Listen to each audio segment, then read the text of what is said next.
Hey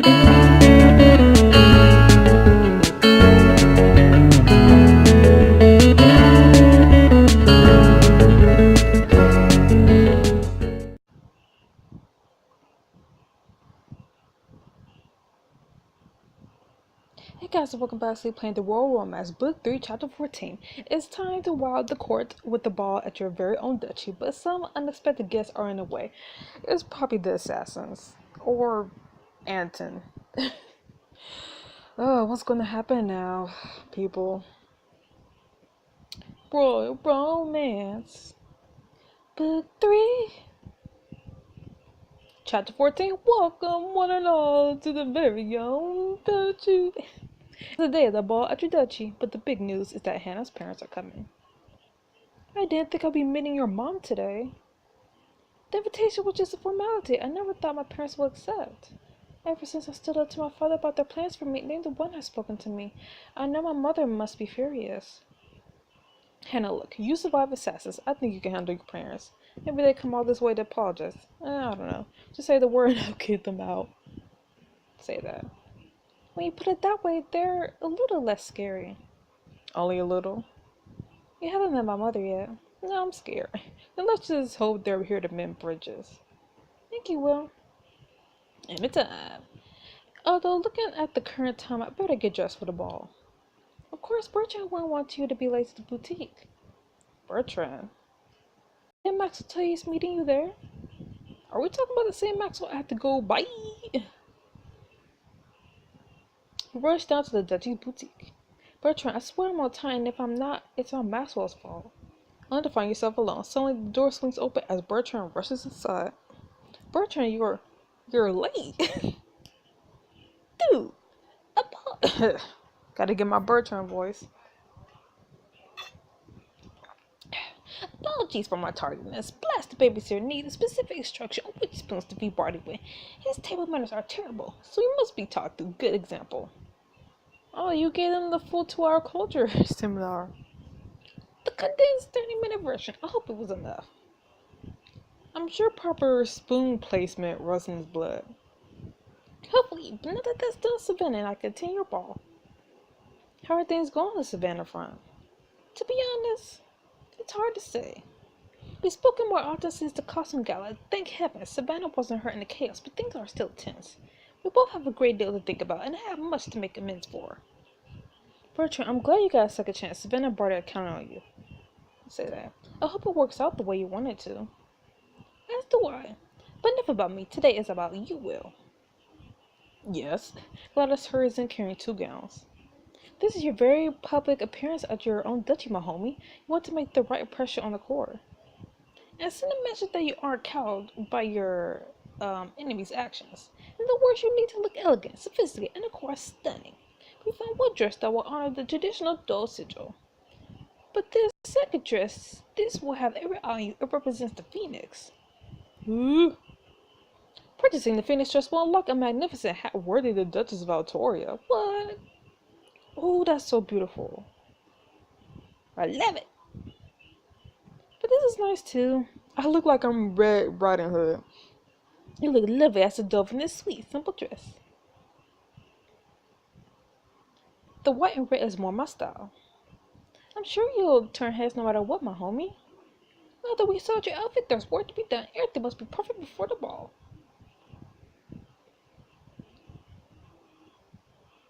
Several hours and too many Bertrand lectures later, everything is ready and your guests have begun to arrive. Hannah's waiting for you at the entrance to the main hall. Her jaw drops when she sees you. You look incredible. You give me way too much credit. I'm just being honest. You're in your element here, Will, and it shows. You link your arm through Hannah's and walk into the hall. It is now my honor to announce Duchess Will Winchester of Altoria and Lady Hannah Lee. And my gorgeous Phoenix room. A crowd of familiar courtly faces is waiting for you. They all begin to applaud. Winchester and Hannah are really making this whole duchy thing work. I have a feeling it will suit them. Bravo. What is Mary? I'm gonna butcher. She and Hannah are so cute together. They certainly know how to host a party. And how to decorate and stay. You can say that again. You climb the steps of the dais beneath the banner emblazed with the words "Ever Rising." The crowd slowly hushes as all eyes turn to you. Welcome everyone to my first official ball as Duchess of Altoria. The crowd cheers and applauds. Boo boo ha ha la. I'm sure you're all ready to get on with the party, but before we start, I just wanted to say that this is an honor. As long as I'm the Duchess of Altoria, I promise to be the best ruler I can be. To make the pure mustache look like a snooze fest. Not to hog the spotlight all the time. Say this. I'll work with my fellow nobles to make sure the Cordonia's future is a bright one. Hear, hear! The crowd gives you a hand a hearty cheer. Servants begin bringing out trays of champagne and hors d'oeuvres. We should make the rounds and shake a few hands. I'll come find you soon. As you step down from the dais, a few minor nobles from your duchy stops by to pay their respects. You turn from one handshake to the next, only to see Madeline. Congratulations, that was a passable introduction. Madeline, when did you get out of the hospital? If the doctors had their way, I'll still be on the bed rest. But I managed to convince them that this was a low excursion activity. You exceeded my expectations, Will. You're still alive for one. Madeline. Guess they shouldn't have used poison to take down the snake. Ooh. But I'm being nice. Cordonia's lost enough already. I'm glad we didn't lose you too. Oh, well, thank you. After years of quarterly gossip and backstabbing, it'll take more than a little poison to get rid of me. There's still work to be done after all. I'll be helping Gladys coordinate the wedding arrangements and press permits over the next few days. Just take care out there, Will, for Cordonia's sake. A respectful nod to you, Madeline heads off into the crowd. Hello, your new estate simply beautiful. I thought you were going home after the winter festival. Oh, we are so right. I did think about it, even packed my bags, but you changed my mind. Yes, I'm very grateful for that. Kiara, and I'm grateful that my smartest ally stayed with me. Are you doing okay? Okay, it's a relative turn these days, but I believe so. I'm sleeping better at any rate. In truth, I feel safer here than I have since leaving home. There's something about you, Will. You bring people together. You make things happen. I can tell this place is going to be something special because of you. I hope so. I'm so glad you talked Kiara into staying. Penelope walks up to give Kiara a big hug. Oh, look at this place. It's like your very own mansion. Is it true you have a menagerie? What? The last Duchess had a lot of unusual hobbies. Ezekiel! My man! Well, if you ever need advice on enclosure upgrades, that will keep the animals engaged. Ezekiel walks over with 2 glasses of champagne. Penelope blushes happily when he hands one to her. Ezekiel knows a lot about environmental enrichment for rescue animals. You stop by the hall central table for some food and notice Regina standing by alone, her face downcast. Oh no. Excuse me, Your Majesty. Oh, Duchess, well, I didn't see you there. Well, I couldn't help noticing you all alone over here. It's constantly, isn't it? It's the first ball I've attended while him since we married. Can you imagine that? I thought I was strong enough to make it through the night, but I keep expecting to see him in the crowd to hear us laugh. I'm so sorry. Is there anything I could do? No, I don't want to make a fuss. I feel like I'm about to... I was about to sneeze. Oh well. And I accidentally clicked. Your Majesty, you deserve time to grieve. What would constantly say if he were here? Oh, bless me. Give me a minute, folks.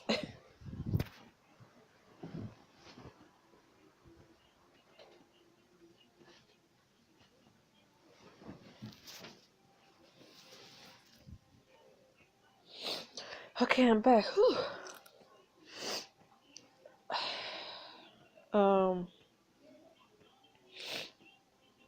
Go with that. I suppose he'll tell me not to shed too many tears. That I should be out there dancing like we used to. I didn't know he was that much of a dancer. Oh yeah, some of my happiest memories are the 2 of us rolling across a ballroom floor. He meant what he said at the costume gala, you know. Whenever we see was had to conspire against you, you truly changed his mind. And knowing how stubborn he was, that's saying something. But enough dwell on the past for one night. I think I can make it through the rest of the ball with some dignity. I believe in you. Whew. Thank you for this, Will. It was nice to remember him with someone besides my stepson. I'm glad to have such a thoughtful young woman ruling this duchy. Aw. Regina briefly passed your arm before heading out to speak to Hakeem. Suddenly you feel someone touch your shoulder. Who are you? You call me turn around to see? Captain Lily Grace, I cannot tell you that security has had no issues thus far. I hope not. You promised me Fort Knox levels of security, Mara. Fort Knox. So far, so good, but there is one new development to report. Between our investigation and Lucretia's answers under questioning, we believe that Anton's servers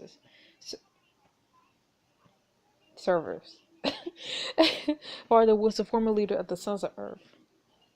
Cerberus, I think. Wait, maybe? I don't know. The group that objected to Constantine's international policies? I never will believe that Novraki's family will make an alliance with the Sons of Earth. They've historically been at odds with each other. The secret marriage between Olivia and Anton, was a still covert agreement between the two. That's why they have so many resources to throw at attacking us. When Olivia's parents failed their coup attempt, the Sons of Earth must have made an appealing offer to intimidate the Rockies faction. So that photo we found at Eto where he was dressed up like a king. I promise that Eto will be made noble, a king ruling beside Olivia.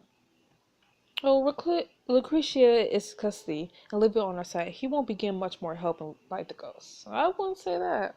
Agree, although unfortunately for Olivia, King Ryder was unable to dissolve her marriage to the traitor. But he's the king. Why do I keep accidentally clicking? There's an old stipulation that the crown cannot interfere in matters of the Rockies' inheritance or union. It was one of their demands in exchange for joining the Five Kingdoms. Dang. Who knew Olivia's stubborn answers could cause so many problems all the way to the 21st century, right? And we was actually there for it, people. In the Crown of Flame, we was actually there to witness how terrible they were. Somehow, I suspect they were just as much trouble for the king and queen back then as they are now for us. But enough about the past. Now that we're weeded out the Sons of Earth spies, they don't have access to you or the royal family. It's only a matter of time before we track Anton down. I really hope you're right, Mara. Ahem, could I borrow Will for a moment? Of course. Livy leads you away from the crowd to a relatively quiet clove. She surveys you with a critical eye. You're looking well. And it's the court putting the Empress to shame. Well, thanks. Thanks. It's been an interesting few days. How are you holding them? Is Light the Ghost still holding together? Have you seen Lucretia since Mara took her in? How are you? Olivia laughs warily. As well as could be expected, knowing that my parents secretly married me off to a man who tried to kill you and Ryder. But enough chit-chat. I came here to let you know that I'm as committed to this investigation as you are. It seems my parents' plot ran deeper than I ever imagined, and if you want Anton custody, believe me, I do too. You must have even more questions for him than I do. That's what I'm here to say. I'll help you and Ryder and the others however I can. Olivia. Say it, we're friends now. Say it. You love me. Come on, we come this far. I suppose we're slightly closer than acquaintances. I'll take it. Hey, we got Olivia on our side. One of us. One of us. Friends! Despite herself, Olivia grins. Hey, and Will, can I talk to you? Go on, I said what I come here to say. Olivia strides off in search of hors d'oeuvres. I also said he need to see us outside right away. But my parents are finally here for the Lantern Lighting Festival. Well, there's only one way to find out. Time to oppress the parents-in-law. You follow Hannah outside and find Maxwell, Zico, and the rest of your friends gather around Gladys. It took you long enough to get here. Okay, well, I've been waiting all day to tell you about this, and it's finally here, and oh my god, I'm so excited. Slow down, Maxwell, what's going on? I kinda sorta got you a Dutchy Warmer present, and I think it's basically the best thing I've ever done. He waits to Gladys, who you notice is holding a large object covered with the basket. Covered with the blanket. She pulls off the blanket with a flourish, revealing a carrying crate that holds. It's so cute. Cute. Oh my god. Are those red pentacles? I know, right? I can't even. Eee, they're so fuzzy. Maxwell, this is really beyond above and beyond. For their size of collaboration, I guess these specimens of Elveris fulgens are about 4 months old. I asked Ezekiel to come along so he could share his animal expertise. My brother told me that Duchy Valtori had a manager, I still don't know how to say that, inspiration struck. Wait, Winchester's got that. Yes, built by Will's predecessor. I know there are animals all over the world who need a safe home, and when I heard about these twin cuties who got rescued from poachers, I just had to adopt them Will's name. Aw, probably still have to pay though. The that here already has staff, habitat, and all you can eat bamboo. And I was so sad we didn't get a chance to spend time with the giant panda clowns in Shanghai. You could give them the comfy home they deserve here in Vartora, or we could send them to the conservatory. Oh, they're so cute. This is so incredibly thoughtful, Maxwell. If you want to take them in, we could go right now and help them send them to the word. Oh, and I thought you want to know that they haven't been officially named yet. If we keep them, you get to do the honors. Oh, I wish, but I'm trying to save my diamonds for Flynn. Now that Bloodbound is over. Thank you so much, Maxwell, but I can't accept. I'm sorry. I want these little guys to have the best time possible, and I'm sure I could provide that while I'm busy learning how to run a duchy. But it means a lot that you rescued them from me.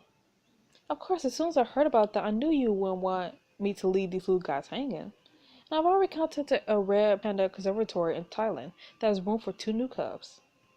So they'll be cared for? Like the beautiful little jungle royalty they are. That's nice. Welcome back to the main bridge. You find Shanghai and a well-dressed woman stepping out of the car. My word, there's more to this day than I expected. Acres can't always be bought, dear. Sophistication must be earned. Mother, father, I'm glad you both could make it. Ah, Hannah. Hello, dear. Mom, I'd like you to meet Will Manchester, my fiance. Oh, this is my mother, Lorelai. Got to know you, Grace. Thank you both for coming to the ball. Unfortunately, the truth is that we're not planning to stay long. Our return flight leaves tonight. Oh, that's a long trip to make for just a few hours here. Seriously. Shanghai insists that I meet our daughter's so-called fiance and myself, and now that I have, well, let me make myself clear. We never get this match our blessing. I refuse to accept it. Dang. Hannah will be returning with us. What? Mother! You let this childish rebellion of yours go on long enough. You're coming home with us tonight. You don't own her. But what do you have to say, Anna? I say no. This is my home now. I have a life here, mother, a fiance. She steps closer to you and links her arms through yours. You? That wasn't a request, Hannah. Everything's already packed. Why? The door to the main hall opens. The servants emerge carrying trunks of luggage. Hannah's luggage. How dare you return my things to my room at once? You think you're ready for the real world outside of our protection? You want to know what it's really like to make your own choices? Fine, let's stay here. But all your possessions are coming with us. They belong to the Lee family. What? So she's her parents are literally kicking her out. Her parents are literally like, nope, we are not giving you no more money. We are not giving you no more belongings. And as of this moment, you're no longer my daughter. Wow. Wow. Well, Hannah's parents ruined your ball and forced Hannah to leave. Find out in the next chapter. Of course. Dang, they're ruthless. But see, this is why I hate rich parents like that. Because they're like, oh, I'm going to cut you off. You're no longer going to be using my money to get into college or living your own life or, you know, whatever. And it's like, I hate this. But F you, I mean, I'll take care of Hannah. So anyways, I'll see you guys next week for the next chapter of The Royal Romance. See you then. Bye-bye.